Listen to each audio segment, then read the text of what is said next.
বন্ধুরা, আনন্দবাজারে একটি খবর প্রকাশিত হয়েছে। সেখানে বলা হয়েছে ভারতীয় বোর্ডের তরফে অনন্য সম্মান দেওয়া হলো সুনীল গাওস্করকে। মুম্বাইয়ে ভারতীয় বোর্ডের সদর দপ্তরে গাওস্কর 10,000 নামে বোর্ড রুমের উদ্বোধন করা হয়।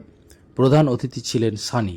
মুগ্ধ গাওস্কর বলেন, মুম্বাই ক্রিকেট সংস্থা আমার মা হলে ভারতীয় বোর্ড পিতৃতুল্য, নিজেকে গর্বিত মনে করছি। অর্থাৎ ভারতীয় বোর্ডের যে এই পুরস্কার বা এই সম্মান দেওয়া হয়েছে ভারতীয় বোর্ডের তরফ থেকে ক্রিকেটার সুনীল গাওস্করকে, প্রাক্তন কিংবদন্তি ক্রিকেটারকে, তিনি অত্যন্ত খুশি। তো এটা অবশ্যই কারেন্ট অ্যাফেয়ার্সের জন্য একটি গুরুত্বপূর্ণ খবর। ভারতীয় বোর্ডের সদর দপ্তরে গাভাস্কার 10,000 নামে বোর্ড রুমের উদ্বোধন করা হয়েছে। এই বোর্ড রুমটার নাম দেওয়া হয়েছে গাভাস্কার 10,000।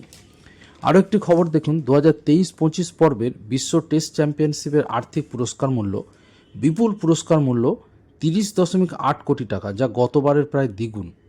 অন্যদিকে যারা রানার্স হবেন তারা পাবেন 18.5 কোটি টাকা। তৃতীয় স্থানে ভারত শেষ করেছিল, আপনারা জানেন, এর আগের বিশ্ব টেস্ট চ্যাম্পিয়নশিপে। সেখানে ভারত পাবে 12.32 কোটি টাকা, অর্থাৎ বিপুল পুরস্কার মূল্য বিশ্ব টেস্ট চ্যাম্পিয়নশিপে। আমরা জানি যে টেস্ট চ্যাম্পিয়নশিপ পরবর্তীকালে শুরু করা হয়েছে, আগে এই খেলাটা ছিলই না।